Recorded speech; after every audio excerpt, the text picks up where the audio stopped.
નમસ્કાર, આપ જોઈ રહ્યા છો મંતવ્ય ન્યૂઝ અને ગુજરાત એટ 7 સાથે હું છું આપની સાથે નંદની। સમાચારોની શરૂઆત કરીશું, જેમાં ખેડામાં સાબરમતી નદીના પૂરના પાણીએ તારાજી સર્જી હતી। રસિકપુરા અને પથાપુરા ગામમાં પૂરના પાણી ફરી ભરાતા વહીવટી તંત્ર દ્વારા પૂરને લઈને કામગીરી હાથ ધરવામાં આવી હતી। ત્યારે પૂરના પાણી ઓસરવાના ચાલુ થતા તંત્રએ રાહતનો શ્વાસ લીધો હતો, તેમજ પ્રાંત અધિકારી તેમજ મામલતદારે અસરગ્રસ્ત સ્થળની મુલાકાત હાથ ધરી હતી। જ્યારે ગામમાં પૂરના પાણી ફરી વળતા 170 થી વધુ લોકોનું સ્થળાંતર કરવામાં આવ્યું હતું। 8 લોકોનું એસડીઆરએફની ટીમ દ્વારા અને 3 લોકોનું એરલિફ્ટથી રેસ્ક્યુ કરવામાં આવ્યું હતું। પાણી ઓસરતા ખેડા ધોળકા રોડ પુનઃ ચાલુ કરવામાં આવ્યો હતો।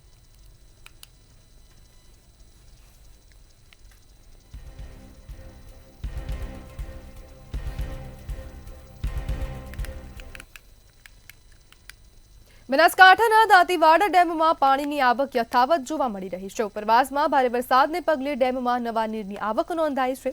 દાંતીવાડા ડેમમાં પાણીની આવકમાં વધારો જોવા મળ્યો છે। પાણી આવતા લીકેજ ચેકિંગ કામગીરી હાથ ધરવામાં આવી છે। ડેમના 11 દરવાજામાં લીકેજ માટે ચેકિંગ હાથ ધરવામાં આવ્યું હતું। ડેમના તમામ દરવાજા નવા નાખેલા હોવાથી ચેકિંગ કરવામાં આવ્યું હતું। દાંતીવાડા ડેમમાં પાણીની આવક થતાં ખેડૂતોમાં ખુશીનો માહોલ જોવા મળ્યો છે।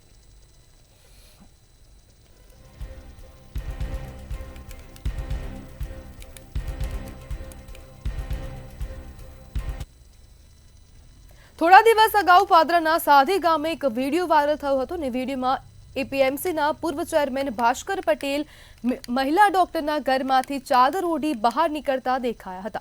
ઘટનામાં ગ્રામજનો દ્વારા ભાસ્કર પટેલને પકડી વિડીયો બનાવ્યો હતો, જે બાદ જિલ્લા રજિસ્ટ્રારની ઓફિસે ભાસ્કર પટેલ દેખાયા હતા। મંતવ્ય ન્યૂઝ દ્વારા તેમની સાથે વાત કરવાનો પ્રયત્ન કરવામાં આવ્યો હતો, પરંતુ કેમેરો જોતા જ ભાસ્કર પટેલ ભાગ્યા હતા। સાથે જ તેમને પ્રશ્ન પૂછતા નો કોમેન્ટ્સ કહીને જવાબ આપવાનું ટાળ્યું હતું। આ સાથે જ તેમને વાયરલ વિડીયોમાં હું ન હતો તેવો જવાબ આપ્યો હતો।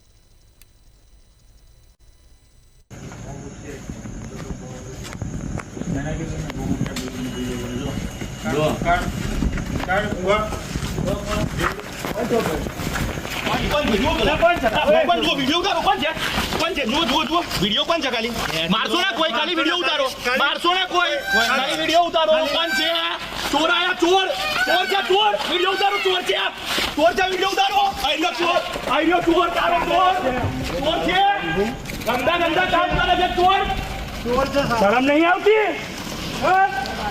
फोन चालू थी यार करूं हजू कशुं थયું આપ્યું જ નહીં હજુ આપસે લોગ કઈશ ને કશી નહીં એટલે પાદરા વાળી ઘટના શું કશુંય નહીં શું હતું કશુંય નહીં ભાઈ હું છે ગામજનોએ તમને એવું કીધેલું કે ચોર આવ્યો ને પછી તમે નીકળ્યા શું છે ઘટના શું છે એની વિગત તો કહો શું હતું ગામજનો આક્ષેપ કરે છે તમે જતા શું હતું શું કશું નહીં ભાઈ હું છે અમે તો ડીઆર ઓફિસ અમારા કામથી આવ્યા છે ભાઈ હું છે આ તો તમે જોઈ લો ને કઈ વાંધો એટલે કયા કારણથી શું કારણ હા તો કરીને એટલે તમારો વિડિયો વાયરલ થયો છે તો કે બસ તમારે મેસેજ જોઈ લેવાનું તો મારા એના કામ માટે આવ્યો છે અહીંયા કર બરાબર છે કામ માટે ભાઈ બધી વાત બંધ કરતો મારે નહીં વાત કરવી બરાબર છે નો કોમેન્ટ અચ્છા એટલે તમને એ વિશેનું બધું ખબર જ ના કે કેવી રીતે આ ઘટના ના કશું નહીં ખબર ના હું તો મારા વાંધા માટે આવ્યા એટલે કે રાજકીય તમને એના માટે કશું નો કોમેન્ટ હું મારો વાંધો હતો અહીં વાંધો આપવા આવ્યો મારો વાંધો છે હું આપવા આવ્યો એટલે કશું નહીં બસ ઓકે એટલે કશું નથી ને ના કશું ઓકે કોઈ રાજકીય અદાવત ના નથી કશું તમે પોતે પણ નતા ના કશું તમે નતા ને એ વિડિયોમાં તમે નતા ને એ વિડિયોમાં તમે હતા ભાસ્કરભાઈ એ વિડિયોમાં તમે હતા ભાઈ મારો વાંધો છે હું વાંધો આપવા આવ્યો એ વિડિયોમાં તમે હતા જો કહ્યું મેં વાંધો આપવા આવ્યો છે હું નહીં વિડિયોમાં તમે હતા ભાસ્કરભાઈ જો યાર હેરાન ના કરશો આવી રીતના આવું બધું ના હોય કોઈ બી માણસ નો ઇજ્જત હોય વિડિયોમાં તમે નતા વિડિયોમાં તમે હતા હતા કે નહીં તો કહી દો હું મારા વાંધા માટે આવ્યો છું ભાઈ એટલે વિડિયોમાં તમે નતા ને તો આપણે જોઈ રહ્યા છે જે પ્રમાણે પાદરા ખાતે જે સાદી ગામમાં ખાતે જે ઘટના બનેલી હતી જેને ચકચાર મચાવી હતી તે જ ભાસ્કર પટેલ અત્યારે અહીંયા નર્મદા ભવન ખાતે આવ્યા છે અને તે કહી રહ્યા છે કે જે વિડીયો વાયરલ થયેલો હતો તેમાં તે નતા તેવી રીતની સ્પષ્ટતા તેમને મંતવ્ય સામે કરી છે મંતવ્યના કેમેરા સામે તેમને કરી છે જે સાદી ગામનો જે વિડીયો છે જે વાયરલ થયો છે એ વિડીયોમાં તે પોતે નથી તેમ તે કહી રહ્યા છે. કેમેરામેન કેતન શિંદે સાથે સત્યમ નેવાસકર, મંતવ્ય ન્યૂઝ, વડોદરા. વડોદરામાં ગણેશ ચતુર્થીના એક દિવસ પહેલા જ શહેરની શાંતિ ડહોળવાનો પ્રયાસ થયો હતો. પાણીગેટ મદાર માર્કેટના ધાબેથી માંજલપુર નિર્મલ પાર્ક યુવક મંડળ સહિત ગણપતિની મૂર્તિ પર ઈંડા ફેંકવામાં આવ્યા હતા, જેને પગલે જોતજોતામાં આખા વિસ્તારમાં દોડધામ મચી ગઈ હતી. પોલીસ સ્ટેશનથી ફક્ત 100 ફૂટ દૂર જ ઘટના બનતા સમગ્ર વિસ્તારમાં તંગદિલી વ્યાપી ગઈ હતી. ત્યારે પોલીસે શાંતિ ડહોળવાનો પ્રયાસ કરનારને ઝડપી પાડ્યા હતા અને આરોપીઓને પોલીસે કાયદાનો પાઠ ભણાવ્યો હતો. પોલીસે ગણેશ ચતુર્થીના દિવસે આરોપી સુફિયાન મંસૂરી અને શાહનવાઝ કુરેશીનું સિટી પોલીસ મથક વિસ્તારમાં રિકન્સ્ટ્રક્શન કર્યું હતું.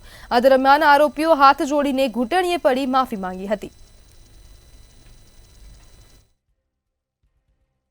ખોટું છે આ ખોટું છે, બિલકુલ ખોટું છે ભાઈ, ખોટું છે ના થવું બી નહીં જોઈએ. આ શ્રીજીની પરચામાં આ થયું છે કૃત્યુ, એ અમારી લાગણી દુભાઈ છે. ને આ અમારો અમે તો આ વસ્તુઓ માનતા જ નથી. અમારે કોઈ તમારે સાથે રહીને કામ કરવાનું. અમારો આ દેશમાં અમારે કુરાન બી શીખવાડતું નથી, તો કોના ધર્મમાં હાથ ડાલવાનું. અમદાવાદમાં ચાંદખેડાની એશિયન ગ્લોબલ સ્કૂલમાં NSUI પ્રમુખની દાદાગીરીનો કિસ્સો સામે આવ્યો છે, જેમાં NSUIના પ્રમુખે એડમિશન બાબતે માથાકૂટ કરીને સ્કૂલના ડાયરેક્ટરને ધમકી આપી હતી. ત્યારે સ્કૂલ ઓફિસમાં થયેલી ઝપાઝપીનો વિડીયો સોશિયલ મીડિયામાં વાયરલ થયો હતો. ત્યારે સમગ્ર મામલે પોલીસે 4 લોકો સામે ગુનો નોંધી તપાસ હાથ ધરી હતી.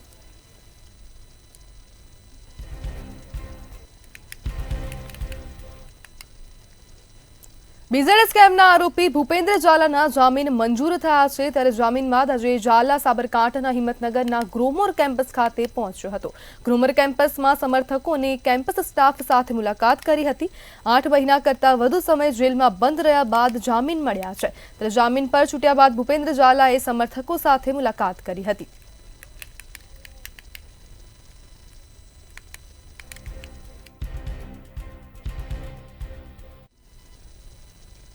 નવસારીના મુનસાડમાં મહિલાની હત્યાથી ચકચાર મચી છે, જેમાં લિવિનમાં રહેતા પ્રેમીએ ચપ્પુના અનેક ઘા ઝીકીને મહિલાની હત્યા કરી ફરાર થયો હતો. 3 વર્ષથી જોડે રહેતા પ્રેમીની પત્ની અંગે તકરારમાં મહિલાની હત્યા કરી હતી. ત્યારે સમગ્ર મામલે પોલીસે હત્યાનો ગુનો નોંધીને વધુ તપાસ હાથ ધરી હતી.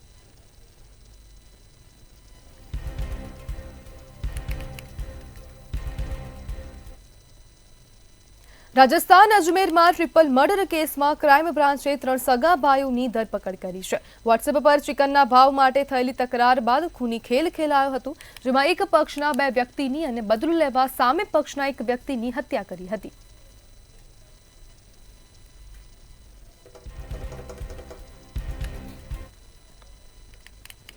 અમદાવાદમાં વડાપ્રધાનના બંદોબસ્ત દરમિયાન અકસ્માતની ઘટના બની હતી. ત્યારે અકસ્માતની ઘટનામાં મહિલા પોલીસકર્મી અને એક્ટિવા સવારનું મોત નીપજ્યું હતું અને અકસ્માત બાદ આરોપી ટ્રક લઈને નાસી ગયો હતો. અકસ્માત સર્જનાર ટ્રક ડ્રાઈવર રૂપમસિંહને પોલીસે દહેગામમાંથી ઝડપી પાડ્યો છે અને પોલીસે આગળની કાર્યવાહી હાથ ધરી છે. જે ડિવિઝન ટ્રાફિક પોલીસ સ્ટેશન વિસ્તારમાં આ ઘટના બની હતી.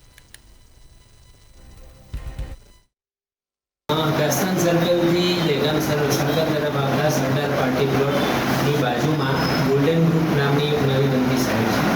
એની એ જગ્યા ઉપર તારીખ 25/2025ના રોજ સાંજે 6:45ની આસપાસ એક હિરલબેન રબારી કરીને છે કે જેઓ પોલીસ કર્મચારી છે અને હિરલબેન રાજકોર છે જેઓ પોતાના ઇલેક્ટ્રિક પુલા ઉપર સ્કૂટર ઉપર બેસી બંને જતા હતા. ત્યારે આ ટ્રક ચાલક પાછળથી આવીને એમને ટક્કર મારીને બનાવ બન્યો. ભરૂચના અંકલેશ્વરમાં એક જ દિવસમાં 2 દુર્ઘટના સર્જાઈ છે. ગણેશ ચતુર્થીની પૂર્વ સંધ્યાએ ગણપતિ શોભાયાત્રામાં દુર્ઘટના સર્જાઈ હતી. શોભાયાત્રામાં ટેમ્પાનું ટાયર બાળકી પર ચડી જતા મોત નીપજ્યું હતું અને GIDCમાં શોભાયાત્રામાં આખલાએ લોકોને અડફેટ લીધા હતા. અચાનક આખલો દોડી આવતા અનેક મહિલાઓ ઇજાગ્રસ્ત થઈ હતી. ઇજાગ્રસ્ત મહિલાઓને સારવાર માટે હોસ્પિટલ ખસેડવામાં આવી હતી.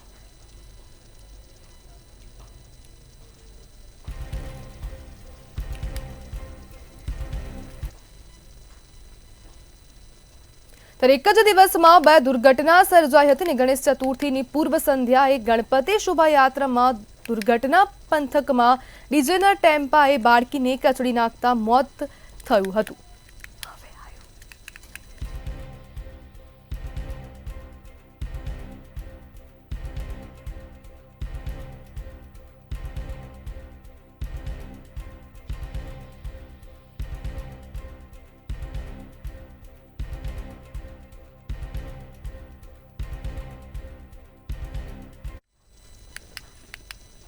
અમદાવાદના સોલા વિસ્તારમાં એક યુવકે 13 વર્ષની વિદ્યાર્થીની સાથે છેડતી કરી હોવાનો મામલો સામે આવ્યો છે.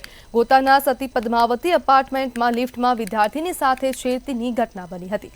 સોલા પોલીસે ફરિયાદના આધારે આરોપીને ઝડપી ધરપકડ કરી છે અને વધુ તપાસ હાથ ધરી છે.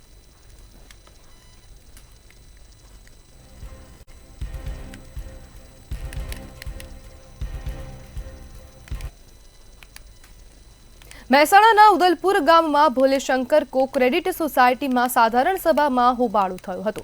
કાનજી પટેલ અને રોહિત પટેલ દ્વારા હોબાળો કરાયો હતો. 25 વર્ષ જૂના સભાસદો રદ કરવા મામલે હાથાપાઈના દ્રશ્યો સર્જાયા હતા. તેમજ સંસ્થાને તાળું મારી દેવાની ધમકી પણ આપવામાં આવી હતી. ધમકી આપનારે બેંકનો દરવાજો અંદરથી બંધ કરી દેતા આખરે પોલીસને બોલાવવી પડી હતી અને પોલીસ આવ્યા બાદ બંને લોકોએ બેંકનો દરવાજો ખોલ્યો હતો.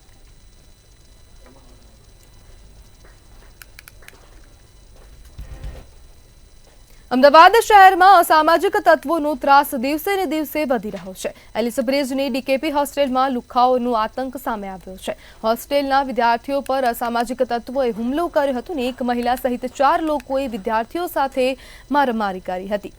પોલીસે ગુનો નોંધીને સગીર અને મહિલાની અટકાયત કરી કાર્યવાહી હાથ ધરી છે.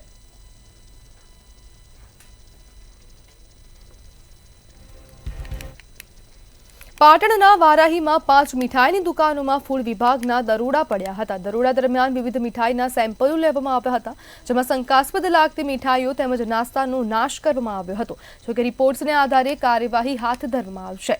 ફૂડ વિભાગની અચાનક તપાસને લઈ વેપારીઓમાં ભયનો માહોલ જોવા મળ્યો હતો.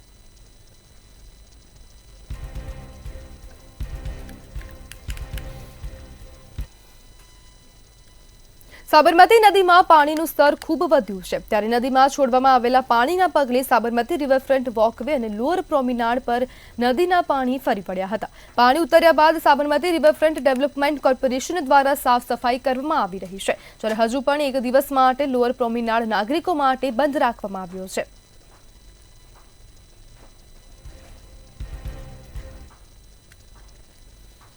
બનાસકાંઠામાં ધાનેરાના પ્રવેશ દ્વાર પર ખાડાઓનું સામ્રાજ્ય જોવા મળી રહ્યું છે. સર્વિસ રોડ પર સતત 3 માસથી અનેક ખાડાઓ પડતા લોકોને ભારે હાલાકીનો સામનો કરવો પડી રહ્યો છે. ત્યારે નિંદ્રાધીન અધિકારીઓના પાપે ખાડારાજ યથાવત રહેતા સ્થાનિકો અને વાહન ચાલકો ત્રાહિમામ પોકારી ચૂક્યા છે. હાઈવે ઓથોરિટી અને પાલિકાના વિવાદ વચ્ચે લોકો પરેશાન થઈ રહ્યા છે.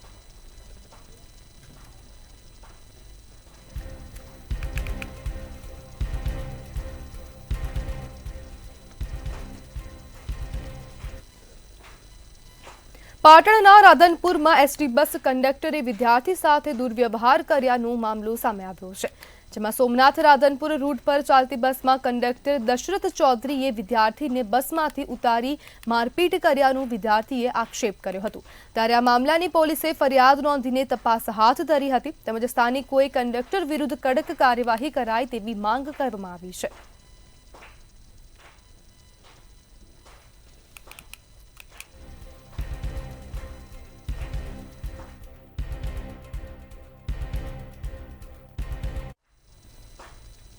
સુપ્રીમ કોર્ટે સમાન કામ સમાન વેતન અંગેનું મહત્વપૂર્ણ ચુકાદો આપ્યો હતો. ત્યારે આ ચુકાદા પર ગુજરાત કોંગ્રેસના મુખ્ય પ્રવક્તા ડોક્ટર મનીષ દોશીએ નિવેદન આપ્યું છે. તેમણે જણાવ્યું કે રાજ્યની 16 સરકારી ઇજનેરી કોલેજો અને સરકારી પોલિટેકનિકમાં હાલમાં 210 જેટલા પ્રત્યાધ્યાપકોને સુપ્રીમ કોર્ટના ચુકાદાનો સીધો લાભ થશે.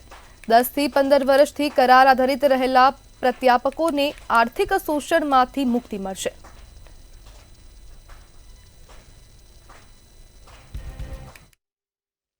છેલ્લા 15-20 વર્ષમાં ગુજરાતમાં કરાર આધારિત વિવિધ વિભાગોમાં, વિવિધ મંત્રાલયોમાં અને વિવિધ નિગમોમાં 7 લાખ કરતાં વધુ કર્મચારીઓ કોન્ટ્રાક્ટ આધારિત કામ કરીને તેમનું આર્થિક શોષણના ભોગ બની રહ્યા છે. આ ચુકાદાના કારણે એમના માટે પણ એક નવી આશા ઊભી થઈ છે લાંબી લડાઈ પછી આ ચુકાદાના કારણે સહાયક અધ્યાપકો જે અત્યારે કાર્યરત છે પોલિટેકનિકમાં અને એન્જિનિયરિંગ કોલેજમાં, એવા 210 સહાયક અધ્યાપકોને સીધો ફાયદો થશે. 250 જેટલા કરાર આધારિત અધ્યાપકોને રાજ્ય સરકાર એનકેન પ્રકારે ટર્મિનેટ કરી ચૂકી છે. એ પણ દુઃખદ બાબત છે. આણંદની અમૂલ વ્યવસ્થાપક મંડળીની ચૂંટણી જાહેર થઈ ચૂકી છે. ત્યારે આ ચૂંટણીને લઈને છેલ્લા 2 દિવસથી સસ્પેન્સ અને રાજકીય ગરમાવો વધ્યું હતું.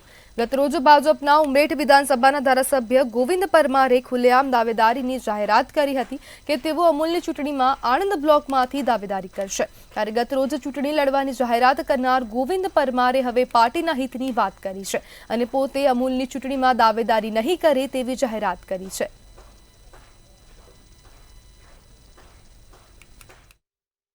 હું આ ક્ષણે ગોવિંદભાઈને ખૂબ અભિનંદન આપું છું. ભારતીય જનતા પાર્ટીની જે વિચારધારા છે અને ભારતીય જનતા પાર્ટીનો જ્યારે એક નિર્ણય થતો હોય તો એમાં ભારતીય જનતા પાર્ટીના દરેક સૈનિકો પ્રદેશ પ્રમુખની આગેવાની હેઠળ એ નિર્ણયને સ્વીકારી લે છે. એટલે આજે સાબિત થયું છે કે જે 25 વર્ષથી ભારતીય જનતા પાર્ટીને ગોવિંદભાઈ આણંદ જિલ્લામાં ચલાવી રહ્યા છે તેને આજે એમણે વેગ આપ્યો છે. સમાચારમાં આગળ વાત કરીએ તો મહત્વપૂર્ણ સમાચાર સામે આવી રહ્યા છે. તો આ મહત્વપૂર્ણ સમાચાર સામે આવી રહ્યા છે. મહત્વપૂર્ણ સમાચાર સામે આવ્યા. કોમનવેલ્થ ગેમ્સ 2023 માટે બિડ મંજૂરી મળી છે. બિડ રજૂ કરવા કેન્દ્રીય મંત્રીમંડળની મંજૂરી મળી છે. અમદાવાદને યજમાન પદ મળી શકે છે. તો આ મહત્વપૂર્ણ સમાચાર સામે આવી રહ્યા છે. 72 દેશોની મોટા પાયે ભાગીદારી જોવા મળશે. અમદાવાદને યજમાન પદ મળી શકે છે. તો કોમનવેલ્થ ગેમ્સ 2030ની યજમાની અમદાવાદને મળી શકે છે, જ્યારે બીડને મંજૂરી મળી ગઈ છે. જ્યારે કોમનવેલ્થ ગેમ્સ 2023 માટે બીડ રજૂ કરવા માટે મંજૂરી આપવામાં આવી છે. બીડ રજૂ કરવા કેન્દ્રીય મંત્રીમંડળની મંજૂરી મળી છે.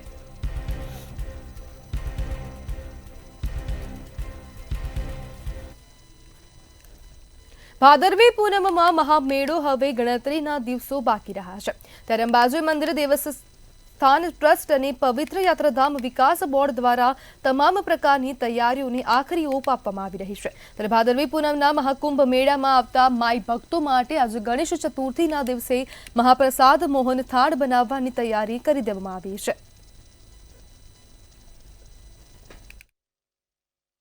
ભાદરવી પૂનમના મહામેળા માટે પ્રસાદ નિર્માણની કામગીરીની આજે શરૂઆત કરવામાં આવી છે. અંબાજી મંદિરના મોહનથાળના પ્રસાદ માટે મેળા માટે એક અલગ અને મોટા પાયે આયોજન કરવામાં આવે છે. લગભગ 1000 થી 1200 ગાણ જેટલા આપણે પ્રસાદનું આયોજન ચાલુ કર્યું છે.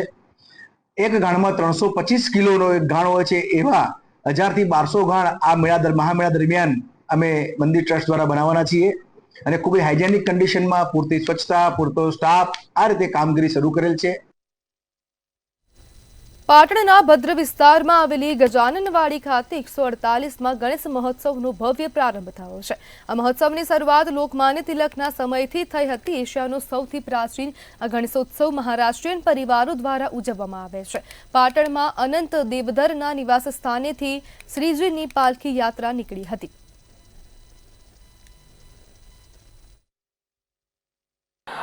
કહેવાય છે કે આઝાદીની ચળવળની અંદર લોકમાન્ય તિલક સાહેબે શ્રી ગણેશ મહોત્સવની સ્થાપના કરેલી હતી અને એનો ઉપયોગ એ સ્વતંત્રતાના સંદેશા ફેલાવવા માટે પણ કરેલો હતો. પણ આપ સૌને ખબર ના હોય તો એક વાત કહીએ કે 1878ની સાલની અંદર એટલે પુણેના સાર્વજનિક ગણેશ મહોત્સવ કરતાં પણ 14 વર્ષ પહેલાં અત્રે મહારાષ્ટ્રીયન પરિવારોએ શ્રી ગજાનન મંડળીની સ્થાપના કરીને એક ધાર્મિક મહોત્સવ ગણેશ મહોત્સવ ઉજવવાનો. મહેસાણાના ખેરાલુ શહેરના વિવિધ વિસ્તારમાં ગણેશોત્સવની ધામધૂમથી ઉજવણી કરવામાં આવી હતી. સવારથી જ ભક્તો ગણેશોત્સવની ઉજવણી કરવા ભગવાન ગણેશની મૂર્તિ વાજતે ગાજતે ડીજેના તાલે ગરબે ઘૂમી પંડાલ ખાતે લાવવામાં આવી હતી. ભગવાન ગણેશજીને રંગબેરંગી ફૂલો તેમજ રંગીન લાઇટથી સુશોભિત કરાયા હતા. ભક્તો દ્વારા ગણેશજીની આરતી કરવામાં આવી હતી અને પ્રસાદ વિતરણ કરવામાં આવ્યું હતું. ગણેશોત્સવને લઈ ખેરાલુ શહેરમાં ભક્તોમાં આનંદ સાથે ઉત્સાહ જોવા મળ્યો હતો. છેલ્લા ઘણા વર્ષોથી ગણેશ ચતુર્થી મહોત્સવ અમારા મહેલામાં કરી રહ્યા છીએ અમારા મેળામાં ઘણી બધી જાતના લોકો રહે છે અને દરેક જાતિના લોકો મળી અને આ ઉત્સવની અમે ઉજવણી કરી રહ્યા છીએ. 24 વર્ષથી કરીએ છીએ. આજે આ 25મા વર્ષમાં અમે મંગલ પ્રવેશ કર્યો છે અને 5 દિવસનું ભવ્ય આયોજન, જેના અંદર ડાયરો, રાસ ગરબા, ભજન, કથા, દરેક પ્રકારના ઉત્સવ, દાદાની અર્ચના, પૂજા અમે ધામધૂમથી કરી અને આ ઉત્સવ બનાવીએ છીએ. 1962માં ભારત અને ચીન વચ્ચેના યુદ્ધમાં આહિર સમાજના 120 જવાનોમાંથી 114 જવાનો શહીદ થયા હતા, જેને દેશમાં કોઈ જ યાદ કરતા નથી, જેથી શહીદોની યાદમાં કળશ યાત્રાનું આયોજન કરવામાં આવ્યું હતું. ત્યારે વલસાડ જિલ્લાના વાપી તાલુકા ખાતે સલવાવ ગામે MM હોમ્સ ખાતે કલશ યાત્રા રેલીનું આયોજન કરવામાં આવ્યું હતું.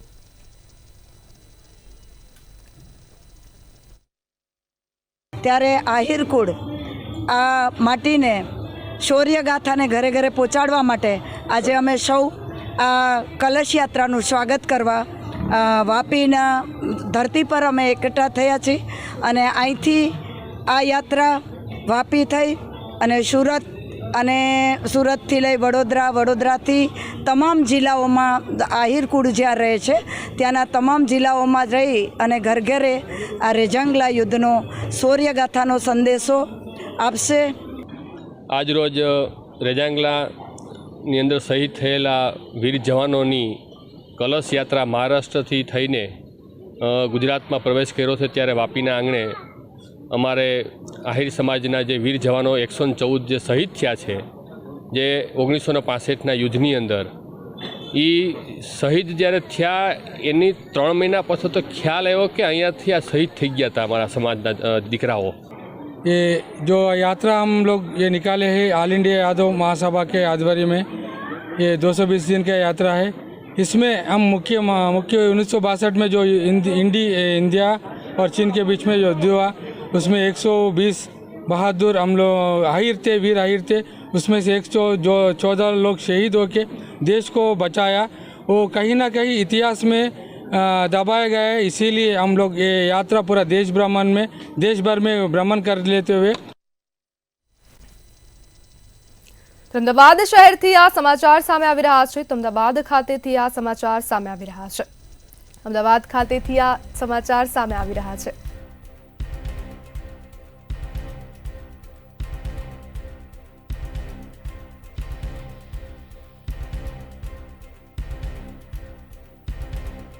નો કહેર જોવા મળી રહ્યો છે. બેફામ કારે અકસ્માત સર્જ્યો છે અને અકસ્માતમાં 6 થી 7 લોકો ઇજાગ્રસ્ત થયા છે. કારે ટક્કર મારતા 2 લોકોની હાલત ગંભીર જોવા મળી છે. તો અમદાવાદ શહેરમાં હવે રફતારનો કહેર હજુ પણ યથાવત જોવા મળી રહ્યો છે અને અકસ્માતના સમાચાર સામે આવી રહ્યા છે. અકસ્માતને પગલે ઘટના સ્થળે લોકોના ટોળે ઉમટી પડ્યા હતા. નેશનલ હાઈવે પર ગમખ્વાર અકસ્માત સર્જાયો છે. બેફામ કારે 5 થી 6 વાહનોને ટક્કર મારી હતી અને ટક્કર મારતા વાહનો ઉડી ગયા હતા અને અકસ્માતમાં 6 થી 7 લોકો ગંભીર રીતે ઇજાગ્રસ્ત થયા છે. કારે ટક્કર મારતા 2 લોકોની હાલત હાલ ગંભીર જોવા મળી રહી છે. અમદાવાદમાં રફતારના રાક્ષસો બેફામ જોવા મળી રહ્યા છે અને શહેરમાં વધુ એકવાર રફતારનો કહેર સામે આવ્યો છે. નેશનલ હાઈવે પર ગમખ્વાર અકસ્માત સર્જાયો છે અને અકસ્માતમાં 2 લોકોની હાલત ગંભીર જોવા મળી રહી છે અને બેફામ કારે 5 થી 6 વાહનોને ટક્કર મારી છે.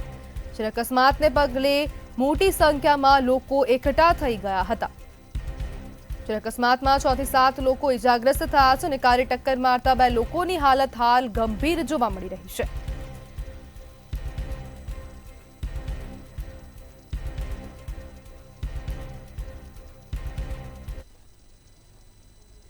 તો ગુજરાત@7 માં હાલ બસ આટલું જ. વધુ માહિતી માટે જોતા રહો મંતવ્ય ન્યૂઝ. નમસ્કાર.